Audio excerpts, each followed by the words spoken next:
कि ये स्टमक जो होता है ये होता कहां पे है। लेट्स से अगर आपसे ये पूछा जाए stomach is found in thoracic cage, क्या ये बात सही है? थोरेसिक कैविटी, या अगर रिब केज मेंशन किया जाए तो ये बात बेटे गलत है। ठीक है, क्योंकि वो थोरेसिक रीजन में है, और इसको हम लोग मेंशन करते हैं कि स्टमक जो होता है ना that is below diaphragm, that is below diaphragm. अगर ये डायाफ्राम के नीचे है बेटा, तो डायाफ्राम के नीचे होना किसका काम है? Abdominal region. डायाफ्राम के नीचे कौन सा रीजन पाया जाता है? एब्डोमेन या एब्डोमिनल रीजन जो है बेटे ये मौजूद होता है। There is abdominal region. इसीलिए हम लोग ऊपर मेंशन करके आए हैं कि ईसोफेगस जो है वो डायाफ्राम को क्रॉस करती है। चलो, अगर ये खाली हो, भूख लगी हो, तो जे शेप हम इसको बोलते हैं। और अगर बेटे हम इसकी ओवरऑल बात करें तो this is the widest part of the alimentary canal. ये बेटे स्टोरेज ऑफ फूड के लिए रिस्पॉन्सिबल होता है किसी हद तक। लेयरिंग ऑफ फूड जो है वो भी हम यहां पर मेंशन करते हैं। अच्छा, जब हम लोग स्टोरेज ऑफ फूड की बात करते हैं ना, तो इसमें एक्चुअली इसका मतलब ये होता है कि ये ना डिसकॉन्टिन्यूअस फीडिंग को प्रमोट करता है। डिसकॉन्टिन्यूअस फीडिंग, डिसकॉन्टिन्यूअस फीडिंग से मुराद ये होती है कि जो पहले खाना खाया है वो डाइजेस्ट होगा, बाद में फिर वो वाला डाइजेस्ट होगा, तो ऐसा ऐसा लेयर्स बनाना शुरू कर देता है। इसको हम लोग यहां पर मेंशन करते हैं। और एब्डोमेन के भी बेटे लेफ्ट साइड पे होता है, राइट साइड पे हमारे पास क्या मौजूद होता है? एक अदद लीवर मौजूद होता है। चले आगे चलते हैं। इसमें बेटा हम लोग इसके हिस्सों की बात करें तो ईसोफेगस, ये जो ब्लैक लाइन जो है वो हम लोगों ने यहां पर ड्रॉ की है, दैट इज अ डायाफ्राम।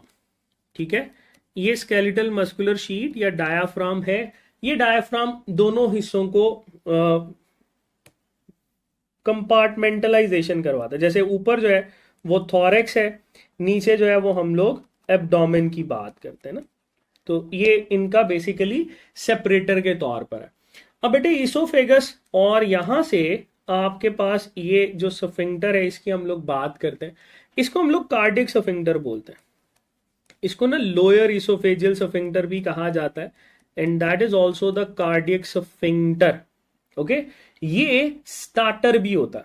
इसी की बेस के ऊपर हम लोग बेटे इसके जो पहले वाले रीजन है उसको कार्डियक पार्ट भी बोलते हैं, that is labelled as cardiac portion. ठीक है, और ये वाला जो इसका हिस्सा होता है इसको हम लोग बोलते हैं बेटे fundus, that is mentioned as fundus. ठीक है, इसी तरह इसका बेटे ये वाला जो हिस्सा है या सफिंक्टर है इसको हम लोग पाइलोरिक सफिंक्टर बोलते हैं, that is labelled as pyloric sphincter. इस पाइलोरिक सफिंक्टर की वजह से हम लोग इसको ये भी मेंशन करते हैं कि आपके पास ये नैरो पार्ट के तौर पर पाया जाता है। ठीक है, अच्छा, अब यहां पर अब कार्डियक पार्ट आ गया, फंडस आ गया, इसकी बेटे हम लोग ये जो मेन हिस्सा है इसको हम लोग इसकी बॉडी भी मेंशन करते हैं। और फिर आपके पास बेटा ये वाला जो हिस्सा है इसको पाइलोरिक पोर्शन, पाइलोरिक सफिंक्टर की वजह से, और इसके बिल्कुल साथ जो है वो अक्सर आपको यहां पर एंट्रम भी दिखाई देगा।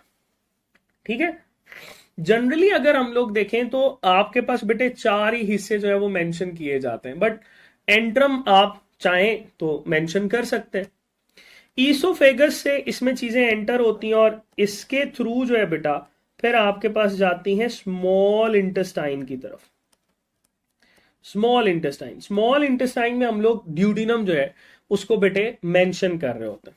चलो, एक और आपके पास एमसीक्यूज पूछा जाता है स्टमक कैपेसिटी के हवाले से। भाई आपका स्टमक जो है वो कितना खा सकता है, कितना फील कर सकता है। अगर एम्प्टी हो तो इसकी स्टोरेज होती है दैट इज अबाउट 50 ml ना, लेकिन अगर ये फिल्ड हो तो नॉर्मली हम इसको 4 लीटर जो है वो मेंशन करते हैं। That can be varied. ठीक है, मोहम्मद अली मेमन एसटीबी में एंट्रम मेन बॉडी को लिखा हुआ है, बिल्कुल लिखा जाता है, लेकिन एंट्रम जो होता है वो पाइलोरिक से थोड़ा सा अपर पार्ट होता है। ठीक है, चलो अब बेटे इसका थोड़ा सा जो डिटेल्ड पार्ट है उसकी तरफ आते हैं। अब लेयर्स को हम लोग डील करेंगे। बोलस जो है बेटे इसमें एंटर होता है, क्या बोलस को मैं सबस्ट्रेट ऑफ स्टमक कह सकता हूं? बिल्कुल कह सकता हूं। That is labelled as substrate of stomach जो है बेटे, हम लोग इसको मेंशन करते हैं। ठीक है, अब जब ये इसमें एंटर हो जाएगा तो definitely that has to be enter into the main part, उसके अंदर आएगा। इसमें भी आउटर लेयर जो होती है वो सिरोसा है, फिर आपके पास जो मस्कुलैरिस है उसमें लॉन्गिट्यूडनल, सर्कुलर और म्यूकोजल लेयर जो है वो हमें दिखाई देती है। एक चीज जो इसमें इंपॉर्टेंट है वो बेटे दिस वन है, इसकी मस्कुलर लेयर के अंदर ना आपको ऑब्लीक मसल जो है वो दिखाई देते हैं, देयर आर ऑब्लीक मसल्स। ये इसका ना एक डिफरेंट पॉइंट है, इसको याद रखिएगा। इसी की वजह से इसके अंदर हम लोग चर्निंग को मेंशन करते हैं। Churning movement is because of oblique muscles. ठीक है, और ये जो बेटे लॉन्गिट्यूडनल और सर्कुलर स्मूथ मसल्स होते हैं, इनकी वजह से पेरिस्टालसिस होती है। तो इसका मतलब यह है कि अगर मैं मूवमेंट पूछूं तो पेरिस्टालसिस और चर्निंग दोनों मूवमेंट हमें स्टमक के अंदर जो है वो दिखाई देंगी। ठीक है, क्या इसमें कनेक्टिव लेयर होती है? बिल्कुल होती है। आप कहेंगे कि सर ऊपर भी हमने पढ़ा है, और ये जो सिरोसा है that is the connective layer. ठीक है, बहुत सिंपल सी बात है। तो दो लेयर हो गई हमारे पास। अब हम लोग बात करते हैं इसमें बेटा रूग की, या रोग भी इसको बोलते हैं, या रोग भी कहा जाता है। ये बेसिकली इंपॉर्टेंट होता है to increase the surface area. Surface area जो है उसको बेटे इंक्रीज करना, ये बेसिकली इसका काम है, सरफेस एरिया बढ़ाता है। इसी रोग की वजह से जो मैकेनिकल डाइजेशन होती है ना बेटे, वो इंक्रीज होती है। इसी की वजह से जो मैकेनिकल डाइजेशन का प्रोसेस होता है ना, वो इंक्रीज होता है। अक्सर कुछ लोग जो है वो उजड़ी खाते भी हैं, तो उसमें देखा होगा आपने, ये फोल्ड एक प्रॉपर पैटर्न के तौर पर जो है ना वो हमें दिखाई देते हैं। तो दैट इज द रोग।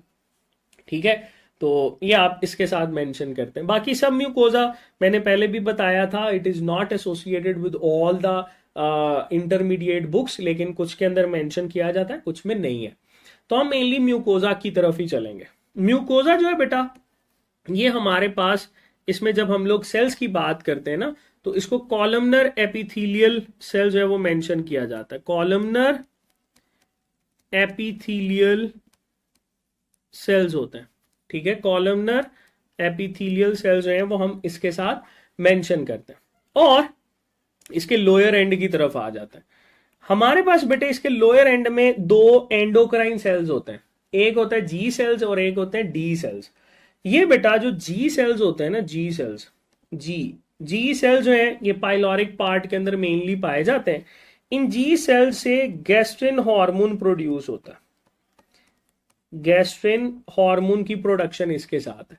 ये गैस्ट्रिन हार्मोन जो है बेटा फिर अल्टीमेटली स्टिमुलस देता है गैस्ट्रिक जूस को, दैट स्टिम्युलेट गैस्ट्रिक जूस। ये आपके पास फिर गैस्ट्रिक जूस की सिक्रीशन को स्टिमुलस देता है। ठीक है, एक तो ये आपने याद रखना है। फिर डी सेल्स की बात करते हैं। डी सेल्स जो होते हैं ना बेटा, ये हमारे पास सोमैटोस्टैटिन ये हार्मोन प्रोड्यूस करते हैं। अब सोमैटोस्टैटिन क्या होता है? That inhibits acid.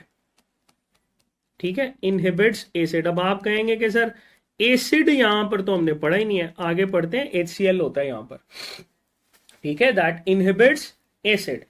अब आगे चलते हैं। बोलस बेटे इसमें ऐड हुआ, जिसको सबस्ट्रेट ऑफ स्टमक भी बोलते हैं। ये सारे प्रोसेस के बाद ब्रेक डाउन हुआ, और हम लोग यहां पर फिर काइम की बात करते हैं। इसको हम लोग प्रोडक्ट ऑफ स्टमक भी बोल सकते हैं, that is labelled as product of stomach, जो कि फ्लूइड के तौर पर पाया जाता है। अच्छा, यहां पर आप इसकी पीएच को भी मैनिपुलेट कर सकते हैं।